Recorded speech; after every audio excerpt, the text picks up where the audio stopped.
Perdre un père à l'âge de 6 ans est à peine tolérable. C'est pourtant le drame qu'a vécu Violette, dernière fille issue du mariage d'Inès de la Fressange avec Luigi D'Urso. Ce dernier s'est éteint le 23 mars 2006 à l'âge de 55 ans, emporté par une crise cardiaque dans son appartement parisien. Inès de la Fressange plonge alors dans un deuil long et douloureux, au cours duquel elle doit rester forte pour ses filles. Les secrets du père, elle ne les dévoilera d'ailleurs jamais. Pourtant, ce n'est pas faute d'essayer de savoir pour Violette, fascinée en quête de réponses à toutes les questions qu'elle se pose au sujet de ce père qu'elle n'a presque pas connu. Près de 17 ans plus tard, Violette évoque la perte de son père qui l'a plongée dans l'écriture d'un livre. La perte d'un parent, c'est une expérience de deuil particulière, avoue-t-elle dans les pages du journal du dimanche. On est détruit au moment même où l'on se construit. Mais pour connaître davantage son papa, la jeune femme a vite su qu'elle ne pouvait compter que sur elle-même. Alors elle a longtemps enquêté auprès des membres de la famille, plus ou moins proches, et atteint son objectif. Une vérité loin d'être plaisante à entendre comme elle le fait savoir dans les pages de son livre Même le bruit de la nuit a changé, publié le 22 mars prochain chez Flammarion. De son père ne restait dans la tête de Violette que l'image d'un héros, d'une statue fière et grande.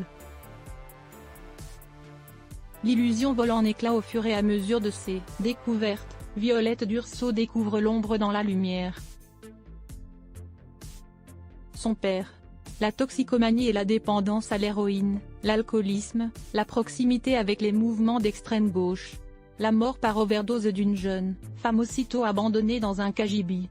La violence du récit lui a étonnamment permis d'aller de l'avant et de se construire en tant que femme. Elle n'en veut d'ailleurs pas à sa mère de lui avoir caché toute cette partie-là. Pour faire le deuil de mon père, il me fallait savoir qui il était, mais je me suis aussi rendu compte que j'ai pris connaissance de mes secrets de famille à l'âge où il fallait que je les apprenne. Aujourd'hui, je peux dire, ma mère m'a préservée et elle a eu raison de le faire.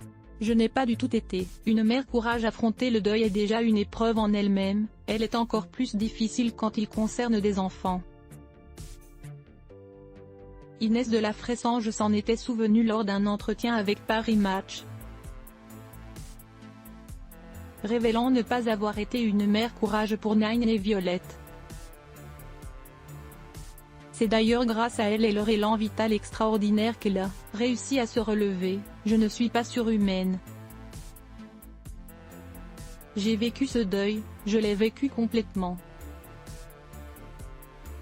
Je n'étais pas dans la joie, ni dans le succès, ni dans le positif. Anéanti, je me forçais. Je me souviens qu'à 6 h du soir, on faisait la minute boîte de nuit, la musique à fond, genre Elvis, Twist Again, et on dansait toutes les trois. Les filles adoraient. Grâce à tout cet amour et leur présence, Inès de la Fressange a pu se reconstruire elle aussi. Elle a d'ailleurs retrouvé l'amour 3 ans plus tard avec Denis Oliven, co-gérant de Libération. Fait impensable pour elle au départ, il traite mes enfants comme les siens. Il les aide dans leurs études. Il les aime. Il dit qu'un beau-père n'a que des devoirs, pas de droits. Il est bienveillant, paisible. Et il me traite comme une princesse. Tout ce que les fans de Luigi D'Urso méritaient après un tel drame.